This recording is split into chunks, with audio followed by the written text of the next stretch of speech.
Assalamualaikum warahmatullahi wabarakatuh.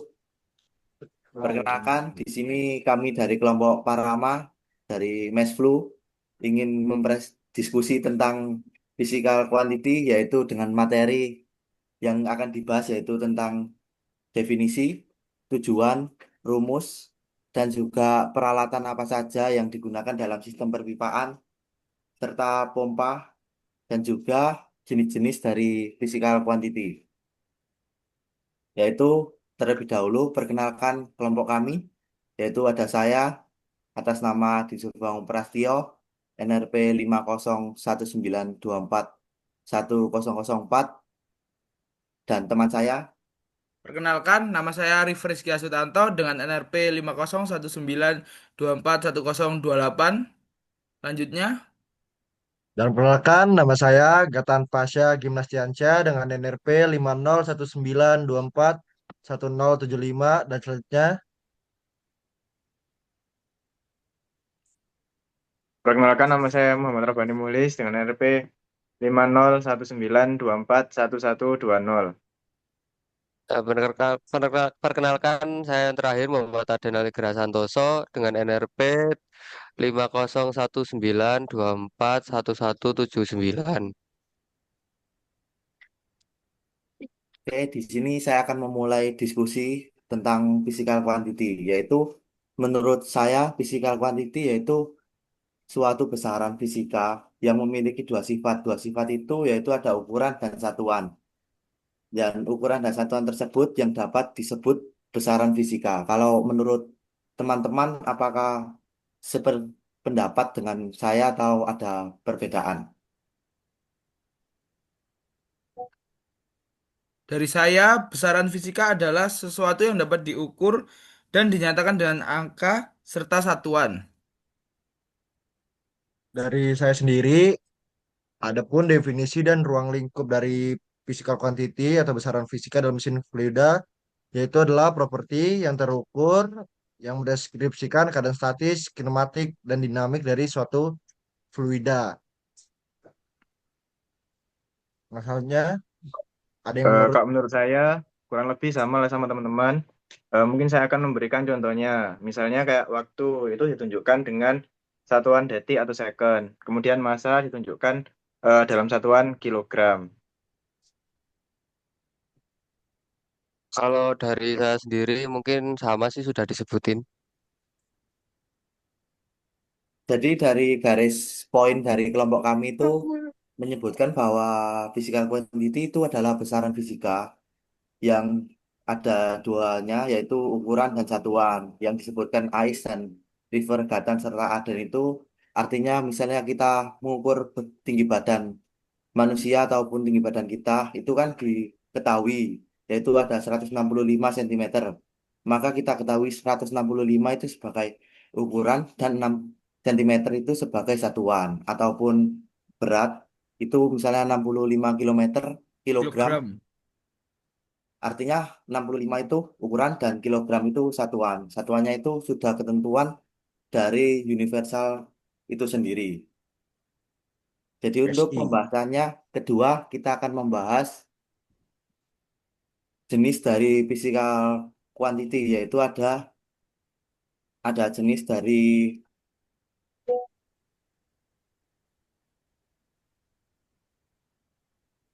insentif dan juga eksentif. Menurut saya insentif yaitu sifat fisika yang tidak bergantung pada jumlah. Maknanya setiap zat yang akan ditambah itu tidak termasuk dalam ukuran. Tetapi kalau eksentif itu adalah kita menambahkan suatu zat-zat itu bakal mempengaruhi dari ukuran tersebut. Kalau dari teman-teman bagaimana?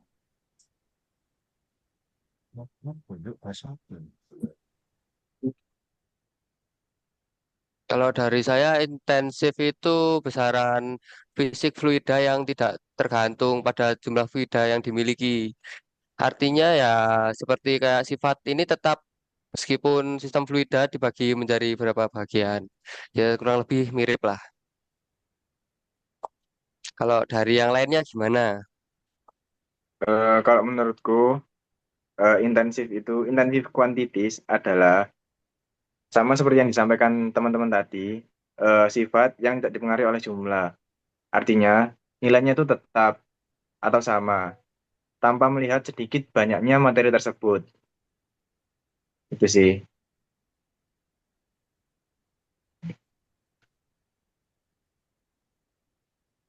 Untuk yang lainnya, River dan Gatan, apakah sependapat dengan kita bertiga? Dari Kalau saya menurut mungkin saya, besaran intensif adalah besaran fisika yang nilainya tidak bergantung pada jumlah zat atau ukuran sistem. kalau dari saya sendiri sih, menurut saya dari yang River, Aden, Zulfa, sama Ais bacain itu udah nyatuin dari arti intensitas itu sendiri sih, kalau dari saya.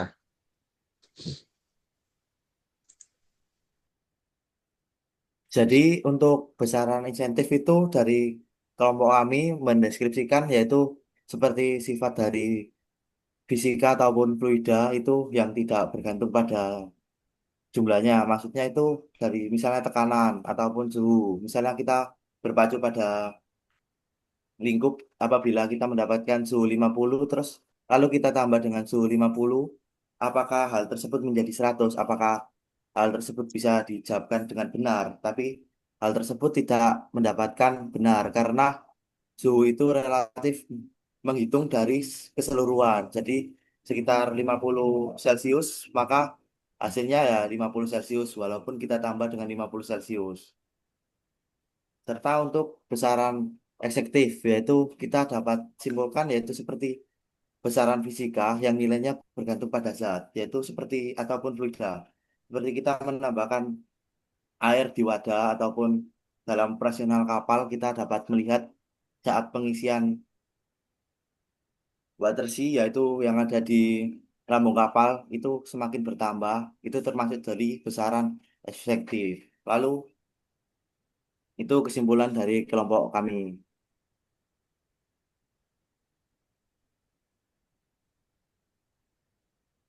Lalu untuk pembahasan kedua, kita ketiga kita membahas fisikal kuantitis ada jenisnya yaitu dua, yaitu kinematik dan dinamik. Dari teman-teman sendiri, apakah ada yang mau berpendapat lebih awal? Mungkin kalau saya boleh kan nih? Kalau kinematik itu kalau menurut saya menggambarkan gerakan fluida tanpa mempertimbangkan gaya penyebabnya.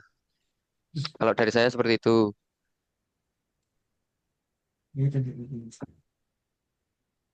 Kalau dari yang lain gimana?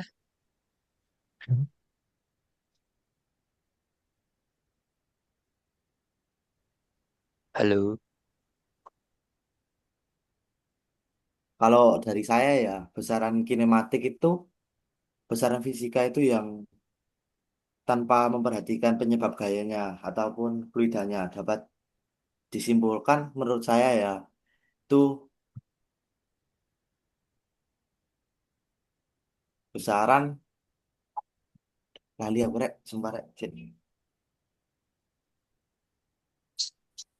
Oke, izin menambahkan mungkin macam-macam besaran kinematik ya, yaitu jarak dan perpindahan, kelajuan dan kecepatan, percepatan, waktu, kecepatan sudut, dan percepatan sudut. Sekarang contohnya itu ada dinamik gitu. Berarti aku nangkepnya gini, Rek. Kalau menurut kalian kan besaran kinematik itu besaran dalam gerakan fluida yang tanpa mempertimbangkan gaya-gaya yang menyebabkan. Berarti kayak bagaimana benda itu bergerak, terus di mana posisinya, berapa cepatnya bergerak, atau apakah kecepatannya bertambah, gitu dah. Atau mungkin ada yang perlu dikoreksi. Kalau dari saya itu besaran kinematik itu tentang gerakan tanpa mempertimbangkan gaya penyebabnya, yaitu seperti yang River sampaikan, kecepatan aliran dan juga percepatan fluida atau perubahan dari fluida. Ya, berarti besaran kinematik ini kayak apa sih? Kayak bagaimana sih fluidanya tuh bergerak nggak sih? Kan contohnya tadi ada Mm-mm. yang disebutin River kan ada kecepatan, Dan itu kan kayak ngejelasin kayak bagaimana sih fluidanya bergerak, mengalir itu kemana aja caranya. Iya, menurut aku juga ya besaran kinematik itu seperti kayak pola aliran ataupun kecepatan yang kita lihat dari fluidanya tersebut atau gerakannya yang sampai yang datang. Untuk selanjutnya paling kita bahas besaran dinamik ya. Kalau dari aku sendiri sih, kalau besaran dinamik ini dia ngedeskripsiin gaya dan transfer energi yang menyebabkan atau diakibatkan oleh gerakan fluida itu sendiri. Yang menjawab di mana, mengapa fluida bergerak. Kalau yang kinematik kan ngebahas bagaimana. Kalau yang ini mengapa, alasannya. Kayak contohnya itu kayak ada tekanan dinamik, gaya, torsi, dan masih banyak lagi yang bisa disampaikan sama teman-teman saya. Ada yang punya pendapat lain? Menurut saya, besaran dinamik tuh untuk menjelaskan hubungan antara gaya, massa, energi, momentum, dan usaha terhadap gerak benda.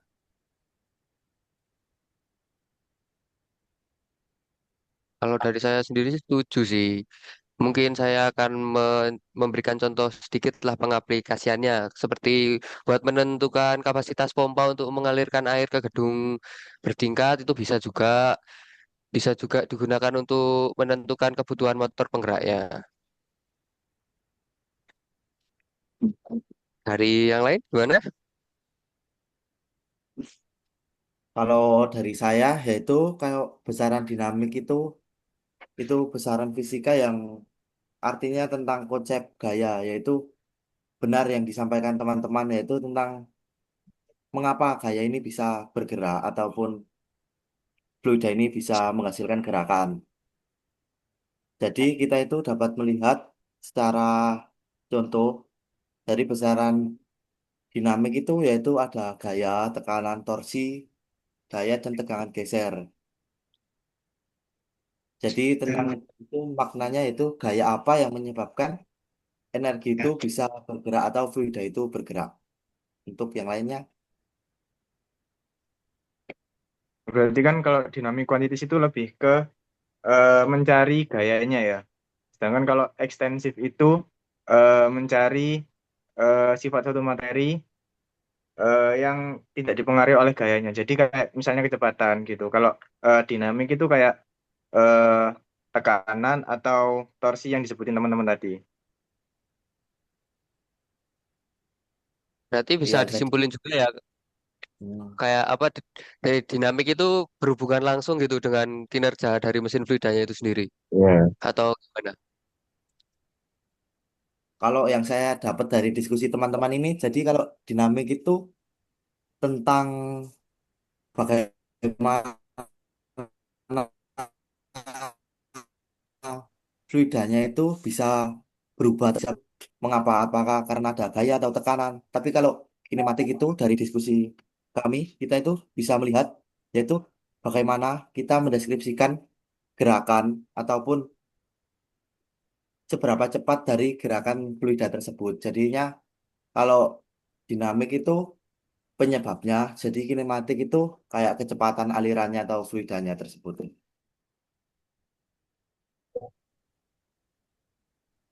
Berarti Seperti itu. Hmm. paling besaran-besaran yang udah kita sebutin ini kan kita kan jurusannya fiskal nih. Berarti besaran-besaran ini penting kita untuk menganalisa dari stabilitas kapal.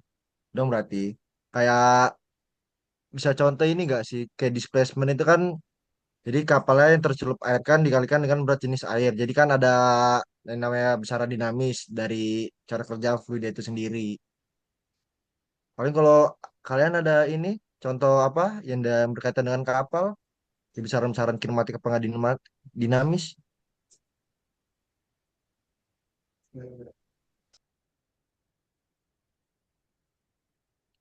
Kalau menurutku ya, ya, dalam penerapan kapal itu kecepatan kapal itu termasuk ke extensive quantities tanpa memperhitungkan daya kapalnya ya. Kalau semisal kita memperhitungkan daya kapalnya atau menghitung daya kapalnya aja itu termasuk ke dynamic quantities.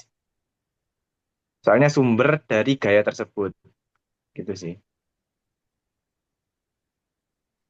Kalau dari saya yang dapat diaplikasikan di kapal ataupun yang sangat berhubungan dengan materi ataupun mata kuliah kita yaitu mesin fluida, kita akan membahaskan bakal piping-piping ataupun pipa-pipa yang di kapal. Jadi kita dapat melihat kalau dengan adanya pompa ini apakah itu bisa menyebabkan besaran dinamik karena kan kita bisa mengambil suatu fluida yang dapat bergerak di pipa dan juga menghitung bagaimana pipa tergores ataupun terkikis karena terkena fluida itu kita dapat mengetahui dari materi besaran kinematik. Jadi seberapa cepat aliran fluida yang dibutuhkan oleh suatu fluida tersebut agar bisa terdistribusikan dengan baik. Seperti yang kita butuhkan di kapal yaitu kebutuhan sehari-hari yaitu seperti mandi ataupun buang air besar kan kita menggunakan seawater dan juga fresh water. Itu bisa menjadi suatu inputan ataupun suatu materi yang bisa kita lihat untuk penerapan besaran kinematik dan besaran dinamik yang diaplikasikan di kapal. Berarti dari seawater itu dia apa emang udah cara kerjanya tuh udah pasti atau ada hitung-hitungannya lagi? Kayak kayak kapal lagi ngisi dah, lagi kosong gitu, apa ngaruhin ke besaran dinamisnya? Kalau menurut pemahaman saya itu, kalau misalnya besaran kinematik itu kan kita menghitung aliran fluidanya, jadi kayak cepat fluidanya. Kalau itu menurut saya itu tergantung dari spesifikasi pompa kapal kita ataupun material kita yang dibutuhkan. Misalnya dari diameter pipa itu mempengaruhi dari penyedotan ataupun pengambilan fluida tersebut. Jadi cukup mempengaruhi menurut saya kalau besaran dinamik. Kalau apalagi kalau kita kan ada main deck, ada superstructure dan deck lainnya itu apalagi untuk distribusi apa aliran fluida dari lantai ke lantai itu kan kita membutuhkan penyedot yang cukup baik. Jadi kita bisa menghitung bagaimana kita bisa mendapatkan gaya ataupun mendapatkan transfer tekanan yang baik untuk mengambil fluida tersebut agar terdistribusi dengan merata.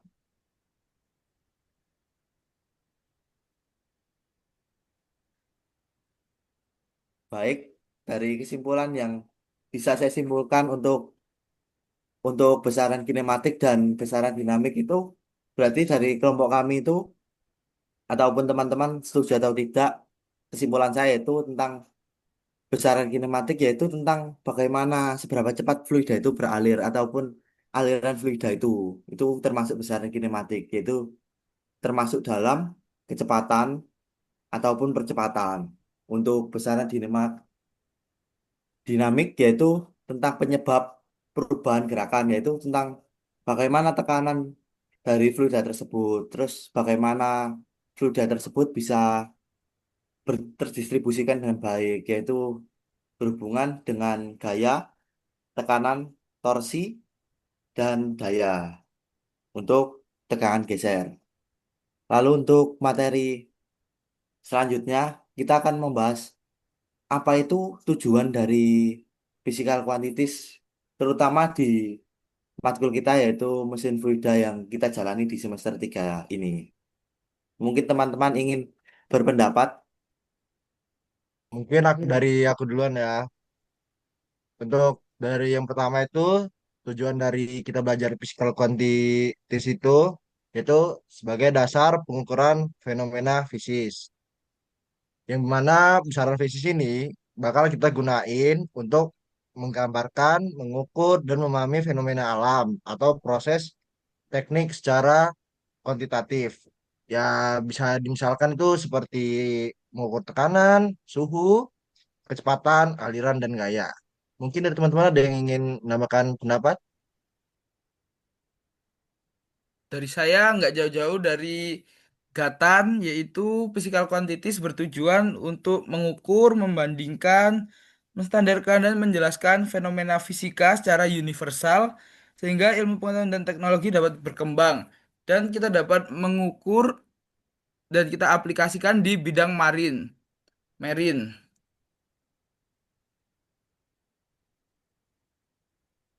Oke, dari saya itu kita tidak usah jauh-jauh, yaitu kan kita tadi bahas besaran fisika ataupun physical quantity. Itu kan kita ketahui ada dua sifatnya, yaitu ukuran dan satuan.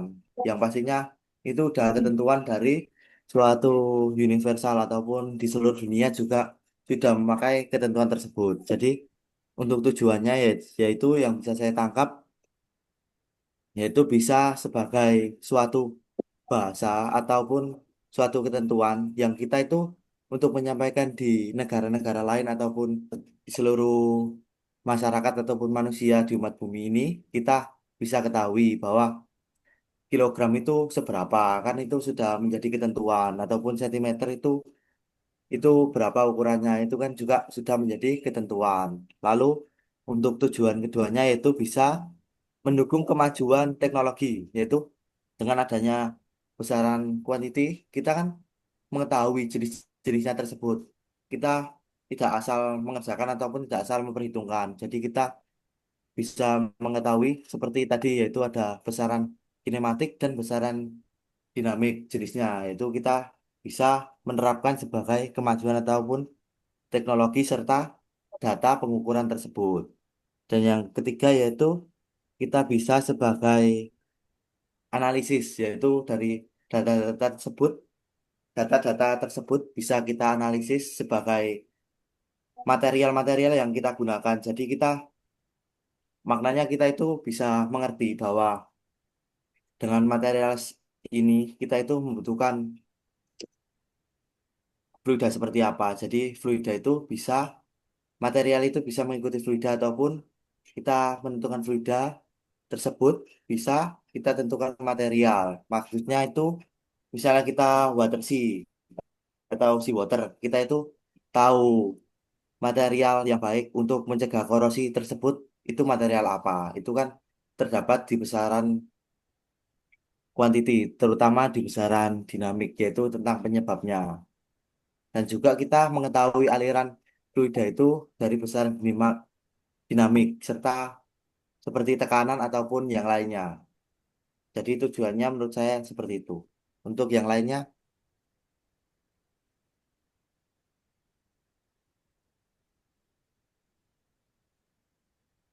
Kalau menurutku tujuan dari physical quantities itu sih untuk mempermudah kita dalam mengukur sesuatu. Misal kayak kita mengukur panjang meja. Nah, kalau kita sederhananya kan kita pakai eh, jengkal kan. Nah, tugas dari besaran besaran apa namanya? Besaran eh, physical quantities ini untuk memastikan dari ukuran kita. Kalau misal kita mengukur meja pakai jengkal, nah jengkal tiap orang itu kan beda. Otomatis kita harus ada kayak satuan internasional gitu buat mastiin buat mastiin panjang meja itu sama. Jadi kayak ada satuan khusus misalnya kayak panjang itu meter. Gitu aja sih.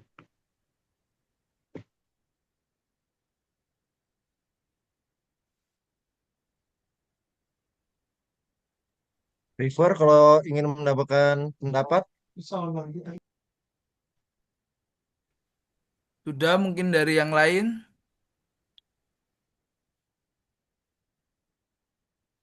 mungkin yang dikatakan teman-teman saya itu tentang tujuan itu bisa kita garis besar.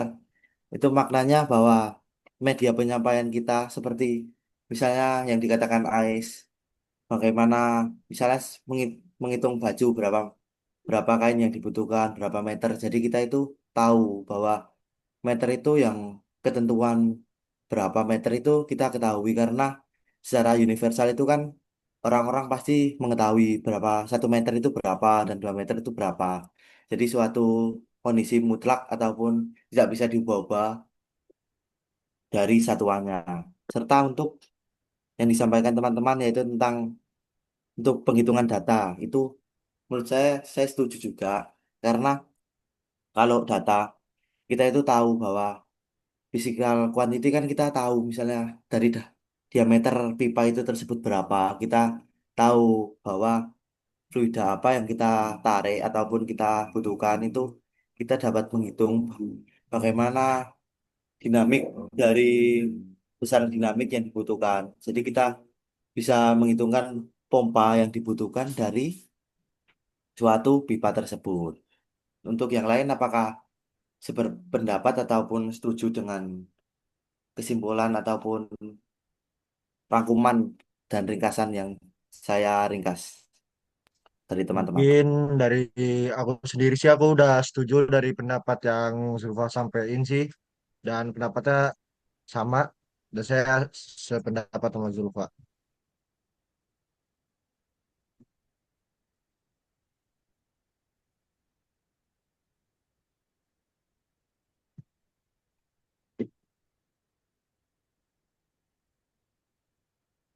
Untuk melanjutkan materi, mungkin bisa kita lanjut untuk rumus dari physical quantity, yaitu physical quantity kan ada banyak. Kita bisa menyebutkan rumusnya yang digunakan itu seperti apa. Mungkin dari teman-teman ingin menyampaikan terlebih dahulu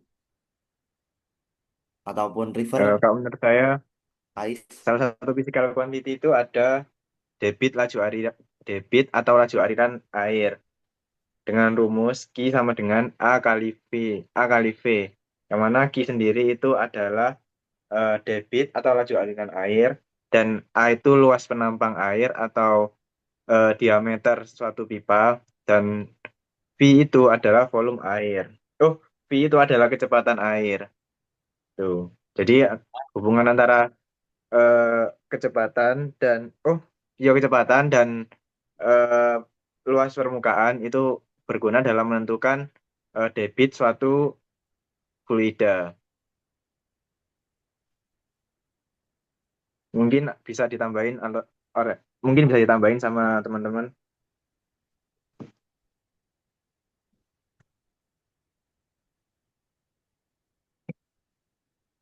Kalau dari saya yaitu untuk dari rumus-rumus itu kita bisa mengacu dari mesin fluida tersebut, yaitu kita kan ketahui dari besaran kuantiti itu kita mengetahui kayak tekanan, terus gaya, jadi tentang daya dan juga percepatan serta kecepatan. Jadi kalau dari saya yaitu untuk rumus yaitu ada tekanan yaitu sebagai P itu sama dengan F per A, yaitu F sebagai daya dan A sebagai luas permukaan ataupun luas penampang. Lalu untuk gaya yaitu ada F sama dengan M kali A, yaitu M sebagai massa dan A sebagai percepatan. Dan juga ada daya yaitu sebagai P sama dengan W per T. W itu adalah usaha dan T adalah waktu. Serta juga ada massa jenis. Untuk kita kan besaran kuantiti ini kan kita memperhatikan massa jenis seperti yang di pipa-pipa ataupun di mesin fluida kan kita membutuhkan massa jenis. Itu kita bisa menghitung menggunakan P sama dengan M per V, yaitu sebagai M sebagai massa dan V sebagai volume. Untuk teman-teman, apabila ingin menambahkan rumus,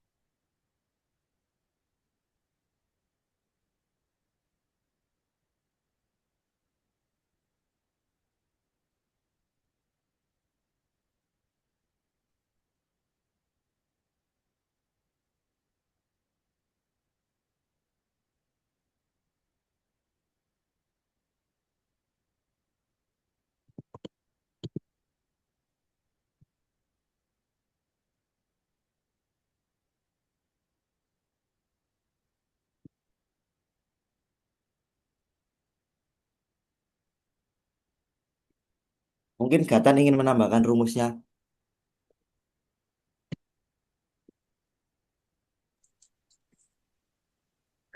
Oh, tadi yang udah dibacain rumus apa aja? Bisa ulangin, Pak? Jadi yang dikatakan AIS tadi sudah dibacain yaitu tentang Hmm. rumus dari fluida yaitu tentang debit ataupun aliran. Yaitu Gitu, ada lagi Larian. serta dari saya yaitu tadi ada tekanan, lalu ada usaha dan daya, serta kecepatan dan massa jenis. Sabar, sabar. Lalu kalau saya tambahkan yaitu ada percepatan, itu ada A sama dengan perubahan percepatan dikali waktu, yaitu sebagai T. Lalu kalau kita mengacu pada itu ada kuat arus yaitu I sama dengan Q per T, yaitu Q sebagai muatan listrik yaitu T sebagai waktu.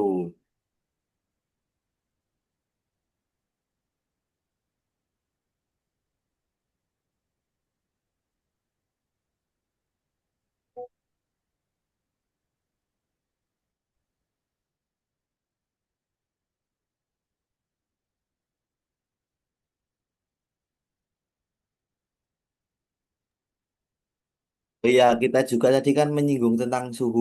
Jadi kalau suhu itu tidak memiliki rumus karena kembali lagi kalau suhu itu kan udah kondisi bisa diukur ya ataupun pengukur ukurnya pasti menggunakan kayak sistem thermal. Jadi kalau suhu itu tidak bisa.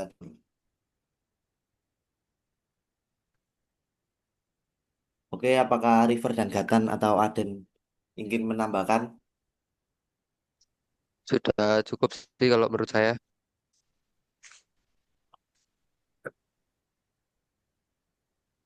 Baik, teman-teman, kita bisa menyimpulkan bahwa untuk rumus dari physical quantity itu kita pasti udah pernah ataupun sudah belajar.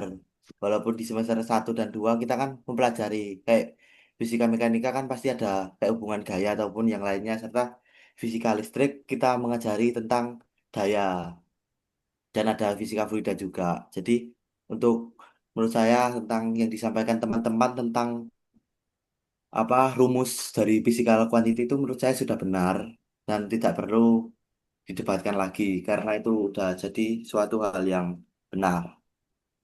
Lalu untuk materi terakhir materi hampir-hampir terakhir yang ingin kelompok kami sampaikan ataupun kelompok kami diskusikan yaitu tentang equipment yang dibutuhkan ataupun yang didapatkan di physical quantity tentang sistem perpipaan seperti pompa dan peralatan mesin fluida. Mungkin bisa dimulai dari teman-teman dahulu. Gua dulu ya. Kalau yang pertama itu ada peralatan ukur yang ada di dalam sistem fluida itu. Yang pertama itu ada flow meters.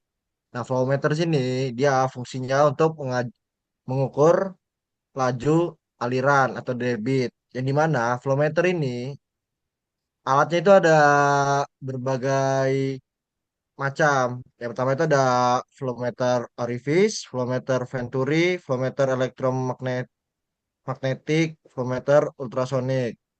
Nah, untuk yang pertama itu, yang flow meter orifice itu, dia tuh prinsip kerjanya itu dia mengukur penurunan tekanan saat fluida melewati plat berlubang. Jadi mana buat pengaplikasiannya ini dia mengukur aliran yang umumnya dan murah untuk cairan, gas dan uap. Sedangkan untuk flow meter venturi dia mengukur delta P pada bagian pipa yang menyempit atau throat lebih akurat dan pressure loss kecil. Selanjutnya ada yang namanya flow meter elektromagnetik. Di mana di sini menjelaskan tentang hukum Faraday, yaitu yang berisi fluida konduktif yang bergerak dalam medan magnet menghasilkan tegangan. Mungkin dari teman ada yang ingin menambahkan? Kalau dari saya mungkin ada alat pengukur temperatur ya. Itu ada beberapa juga. Yang pertama ada termometer industri digunakan untuk memantau suhu fluida tersebut di dalam pipa atau tangki. Kemudian ada termokopel mengukur suhu dengan memanfaatkan benda potensial listrik yang dihasilkan oleh sambungan dua jenis logam yang berbeda. Kemudian ada RTD, resistance temperatur detektor, mengukur suhu dengan mengukur perubahan resistensi listrik pada sensor logam.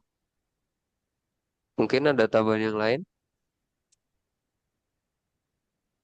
Mungkin dari saya yaitu alat manometer. Manometer adalah alat untuk mengukur tekanan fluida yang prinsip kerjanya berdasarkan perbedaan tinggi kolom zat cair dalam tabung akibat tekanan yang bekerja. Biasanya manometer digunakan untuk mengukur tekanan relatif atau gauge pressure, tekanan absolut atau tekanan diferensial. Jenis-jenis manometer yaitu ada YouTube manometer, differential manometer, dan inclined manometer. Fungsinya yaitu untuk mengukur tekanan fluida dalam pipa, pompa, kompresor, maupun boiler. Selanjutnya mungkin ada tambahan. Kalau dari aku ada alat heat exchanger atau alat yang berfungsi untuk mengubah temperatur suatu cairan atau gas. Yang mana eh, singkatnya eh, heat exchanger ini bekerja dengan eh, memanfaatkan perbedaan suhu dan termal suatu cairan atau fluida untuk memindahkan panas antar fluida melalui dinding pemisah tanpa keduanya bercampur. Jenis-jenis heat exchanger itu ada empat. Yang pertama ada cell and tap, yang mana itu digunakan pada pemanas awal minyak mentah di kilang dan kondensor pada pembangkit listrik. Kemudian ada double pipe yang digunakan pada pemanas kecil di laboratorium atau proses khusus di dalamnya. Kemudian ada air cooler, yang mana contoh pengaplikasiannya pada radiator mobil atau pendingin oli industri.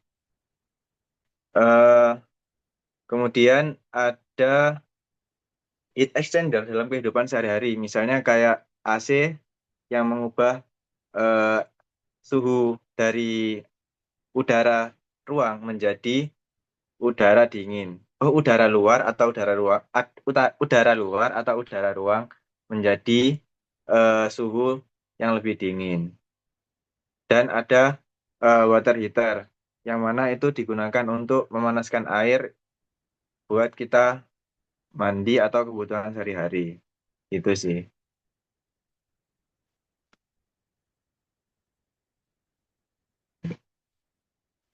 Mungkin teman-teman ada yang mau nambahin alat yang lain. Untuk dari saya yaitu tentang peralatan yang dibutuhkan itu seperti yang dibutuhkan yaitu seperti pompa. Itu kegunaannya yaitu memindahkan fluida. Jadi fluida air laut dan fluida air tawar serta bahan bakar ataupun pelumas itu yaitu jenisnya itu ada sentrifugal dan reciprocating dan juga gear yaitu sentrifugal sebagai untuk aliran tinggi dan tekanan rendah seperti air pendingin dan reciprocating yaitu seperti untuk tekanan tinggi seperti bahan bakar dan pelumas dan untuk pompa seperti gearbox itu seperti fluida seperti kental seperti oli. Lalu kita dapat menerapkan besaran fisika itu berada di area balas, yaitu sebagai untuk menyeimbangkan kapal. Jadi kita membutuhkan balas untuk kapal itu imbang. Jadi kita bisa menghitung dari besaran fluida tersebut. Lalu kita juga bisa menggunakan alat seperti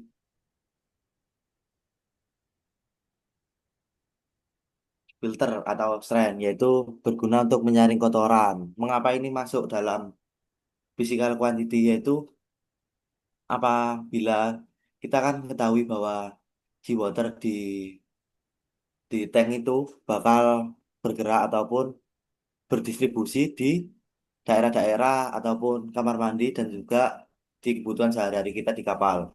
Jadi kita pasti membutuhkan filter untuk menyaring kotoran yang ada di tangki fresh water. Kan nggak mungkin juga kalau fresh water tersebut bersih. Jadi kita membutuhkan filter. Filter ini termasuk dari besaran quantity karena mempengaruhi dari kecepatan aliran fluida tersebut. Lalu untuk selanjutnya yaitu pipa. Pipa mengapa masuk? Yaitu termasuk untuk mengalirkan aliran fluida dan aliran fluida ini termasuk dalam besaran quantity atau physical quantity. Dan juga ada katup, yaitu ada katup gate, katup globe, dan katup check, serta katup butterfly. Ya, gate untuk mengisolasi aliran, globe untuk mengatur aliran, serta check aliran balik, serta butterfly untuk aliran tekanan rendah. Dan untuk teman-teman, apakah ingin menambah atau kan ada sanggahan atas pendapat teman-teman lainnya?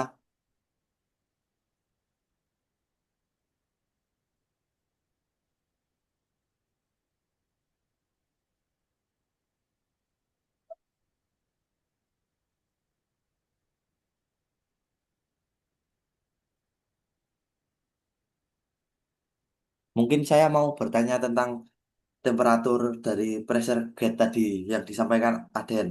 Yaitu dari perbedaan tersebut kan kita ketahui bahwa pressure gauge itu berbeda-beda. Jadi perbedaan pressure gauge yang pressure pressure gauge sama pressure switch sama pressure transmitter itu apa?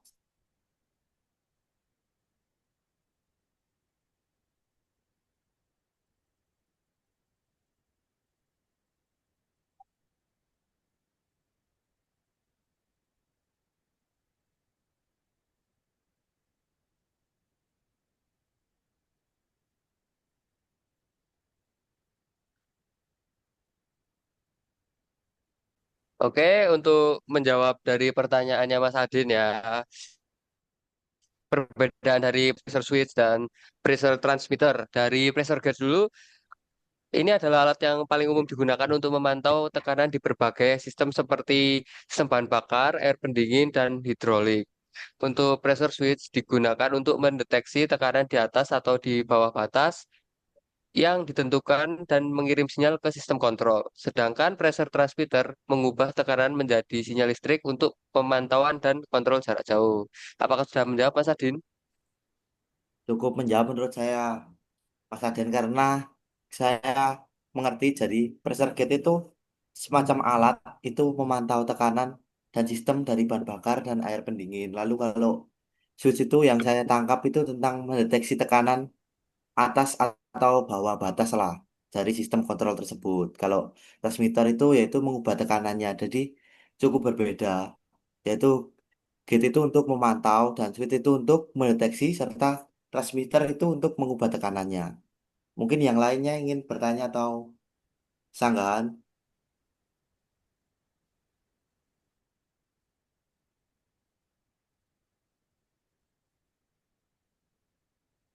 Mungkin Apakah aku mau bertanya. lain? Tadi kan Aden sempat nyebutin pressure gauge dan River sempat nyebutin manometer. Nah, udah kedua-duanya itu kan sama-sama tentang eh, Panon. tekanan kan, tekanan fluida. Nah, apakah ada kelebihan dari manometer atau pressure gauge itu sendiri? Oke, izin menjawab dari saya untuk kelebihan manometer daripada pressure gauge yaitu satu akurasi tinggi berdasarkan prinsip fundamental dikarenakan manometer mengukur tekanan secara langsung menggunakan kolom fluida dan prinsip hidrostatistika yang bergantung pada gravitasi dan densitas fluida konstanta fisika yang pasti. Hal ini membuatnya sangat akurat terutama untuk tekanan rendah dan sering dijadikan alat kalibrasi standar untuk pressure gauge mekanis. Dua, desain sederhana dan keandalan tinggi. Karena tanpa bagian bergerak seperti pegas atau roda gigi, manometer tidak rentan terhadap keausan, fatigue, atau histeresis. Ia lebih tahan lama dan stabil dalam jangka panjang serta tidak berpengaruh oleh getaran atau suhu ekstrim sehingga cocok untuk aplikasi kritikal seperti monitoring continuous. Tiga, fleksibilitas dan visualisasi yang intuitif. Manometer dapat diadaptasi untuk berbagai rentang tekanan rendah hingga menengah, dan jenis pengukuran gauge, absolut, atau diferensial. Pembacaan kolom cairan memberikan visualisasi yang jelas dan langsung, menghindari kesalahan paralaks atau kerusakan internal yang sering terjadi pada pressure gauge mekanis. Berikut jawaban dari saya.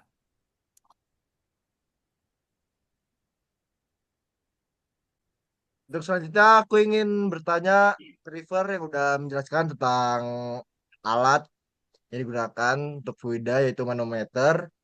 Tolong dong jelasin prinsip kerja dasar sebuah manometer tabung U yang diisi dengan air raksa atau merkuri. Yang dimana besaran fisika apa yang sebenarnya diukur oleh perbedaan ketinggian fluida delta H tersebut. Jadi, prinsip utama manometer adalah keseimbangan gaya akibat tekanan pada suatu fluida statis atau cair. Tekanan dari sistem yang diukur mendorong fluida manometer ke satu sisi menciptakan ketidakseimbangan. Kolom fluid kolom fluida yang lebih tinggi kemudian memberikan tekanan balik atau hidrostatis hingga tercapai keseimbangan baru. Jadi prinsip yang tepat yaitu hukum keseimbangan tekanan dalam fluida statis. Aku ingin sangat dong, tapi kan untuk delta H ini sendiri kan dia kan langsung mengukur perbedaan tekanan. Jadi mana ini bisa saja menjadi potensial yang menyesatkan. Ini mana delta H sendiri itu adalah geometri visual atau simbol dari perbedaan tekanan, tetapi bukan besaran dari besaran itu sendiri. Jadi sebenarnya besaran fisika yang diukur adalah perbedaan tekanan atau delta P atau pressure diferensial. Nilai delta H harus dikonversi menjadi delta P menggunakan rumus delta P sama dengan P kali G kali delta H, di mana P adalah densitas fluida manometer dan G adalah gravitasi. Tapi di sini menurut saya ini masih kurang bisa menjelaskan tentang jenis tekanan apa yang dihasilkan oleh manometer di tabung U. Bisa jelasin untuk jenis tekanan apa yang dihasilkan dari manometer itu sendiri?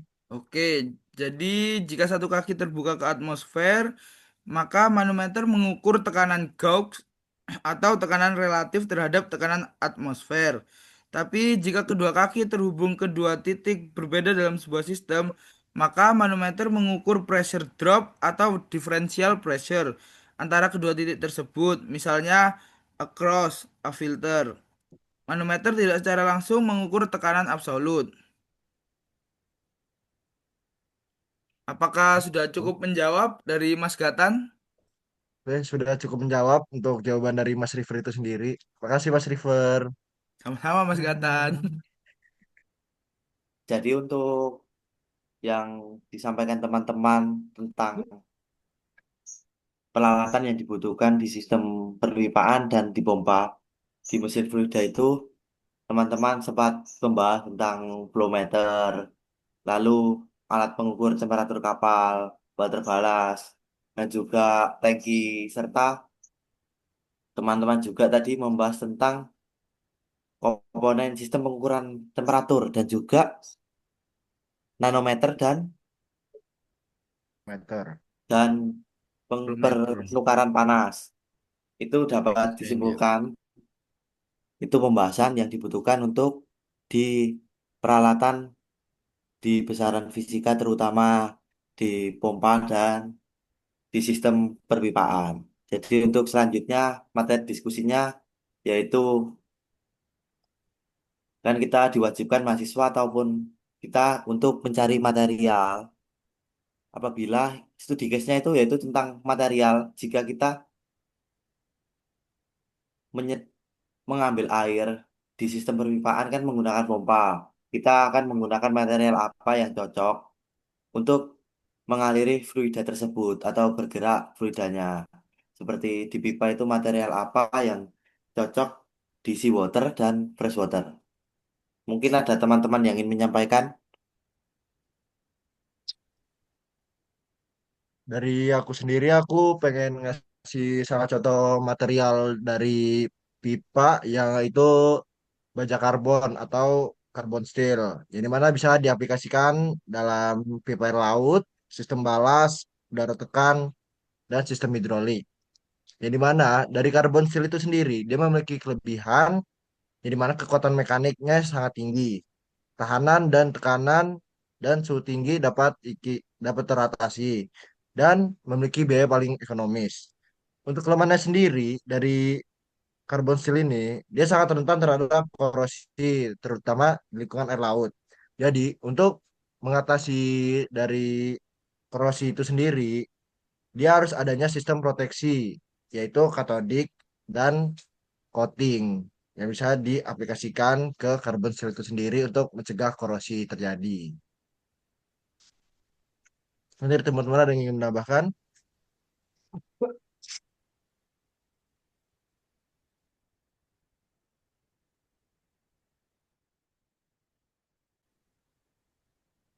Baik, teman-teman, kalau dari saya itu, kalau dalam sistem pipa, terutama fresh water, kan kita bakal membutuhkan yang kurang korosi karena fresh water kan berpacunya pada kelembapan serta lumut itu yang menjadi masalah. Jadi menurut saya itu yang baik kita bisa menggunakan stainless steel karena keunggulannya itu kekuatannya tinggi serta tahan korosi serta permukaannya itu halus. Kenapa dengan permukaan halus? Karena mengurangi pressure drop dan tahan lama. Tapi sini memiliki kekurangan yaitu seperti yang saya katakan tadi, yaitu dapat lebih kotor lalu biayanya lebih tinggi. Tapi kalau untuk seawater kan kita membutuhkan yang sangat bagus untuk menahan korosi agar tidak terjadinya suatu karat. Itu menurut saya yang baik kita bisa menggunakan titanium, tapi hal tersebut itu cukup mahal. Tapi kelebihan titanium itu cukup banyak, yaitu sangat tahan dari semua air laut, korosi, serta kekuatannya itu rasionya itu sangat tinggi. Tapi kembali lagi kekurangannya yaitu biayanya yang mahal. Untuk aplikasinya di kapal itu biasanya terdapat di kapal selam dan platform lepas pantai. Untuk yang lainnya mungkin ingin menambahkan. Mungkin saya akan menambahkan yaitu ada GRP atau FRP, yaitu Glass Reinforced Plastic atau Fiber Reinforced Plastic. Alasan dipilih karena material ini non-metal, tidak bisa berkarat, ringan, mudah dipasang, dan perawatannya rendah. Kelebihannya tahan korosi dan tidak perlu di coating internal, ringan, bisa mengurangi bobot kapal, umur panjang jika di kondisi laut, jika dipasang dengan benar. Kekurangannya sendiri yaitu tidak bisa tahan temperatur tinggi, tekanannya juga tidak bisa besar atau terbatas. Perbaikannya juga bisa mungkin lebih rumit di kapal. Mungkin ada yang mau menambahkan atau menyanggah? Baik Mas Aden di sini saya mau bertanya kan ini material yang Mas Aden pilih itu tentang material yang non metal pastinya berhubungan Ya, dengan plastik kan tadi ya. dijelaskan fiber resistor plastik jadi kan diketahui bahwa kekurangannya itu tidak tahan temperatur tinggi jadi kalau di pengaplikasian kapal itu material ini tuh cocok diletakkan di mana Mas? Kalau mungkin menurut aku ya bisa dibalas piping atau bilge piping. Itu sih. Apa sudah menjawab? Oh sudah menjawab Mas terima kasih. Oke. Oke, izin menambahkan dari saya yaitu HDPE atau High Density Polyethylene. HDPE sendiri itu adalah material yang sangat unggul untuk aplikasi pipa di seawater dan freshwater, terutama karena ketahanan korosinya yang luar biasa dan masa pakainya yang panjang. Tetapi kekurangannya terletak pada ketahanan suhu dan kerentanan terhadap kerusakan fisik. Mungkin ada sanggahan atau tambahan dari yang lain? Hmm. Hmm.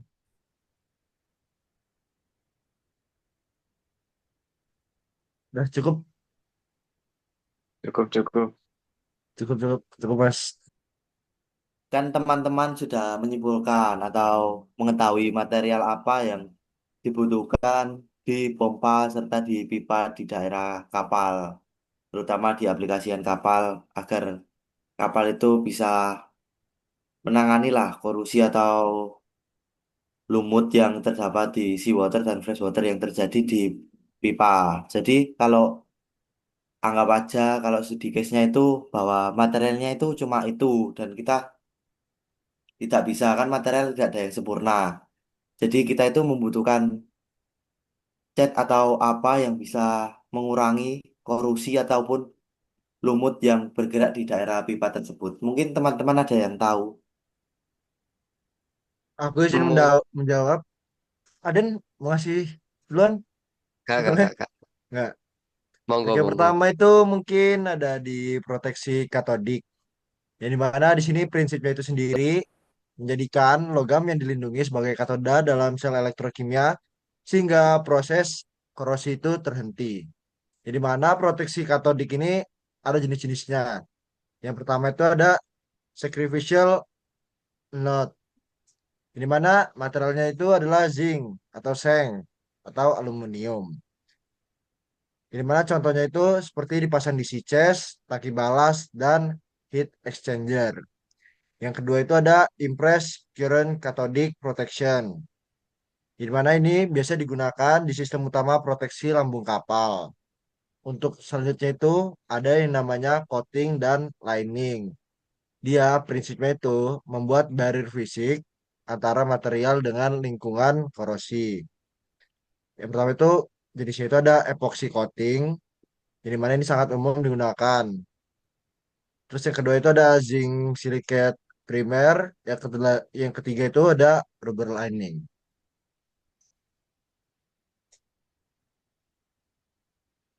Cukup apakah cukup menjawab, Mas Zulfa?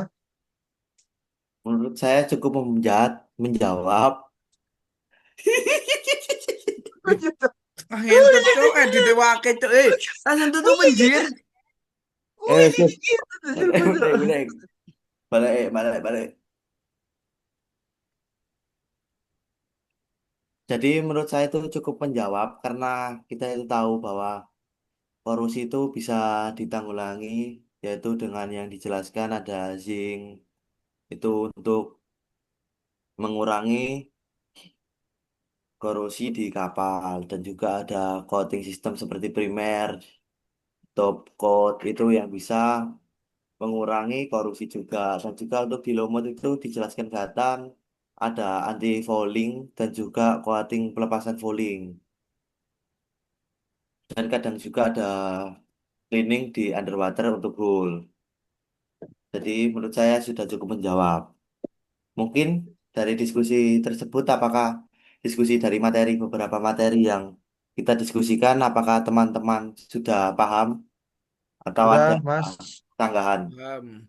Cukup, Mas. Udah cukup Cukup, Mas mas. Zulfa. Sudah cukup. Cukup. Mas. Dicukupkan Mungkin saja karena mas. mayoritas dari kelompok kami sudah cukup mendapatkan material yang disampaikan ataupun yang dibahas dan didiskusikan secara merata. Jadi dari kelompok Parama, Mas Flu menyampaikan mohon maaf apabila ada salah kata ataupun salah tutur dalam penyampaian ataupun berdiskusi yang tidak sopan. Saya dan teman-teman meminta maaf. Sekian dari kelompok kami. Wassalamualaikum warahmatullahi wabarakatuh. Waalaikumsalam Waalaikumsalam warahmatullahi warahmatullahi Assalamualaikum wabarakatuh. wabarakatuh. warahmatullahi wabarakatuh. Wabarakatuh.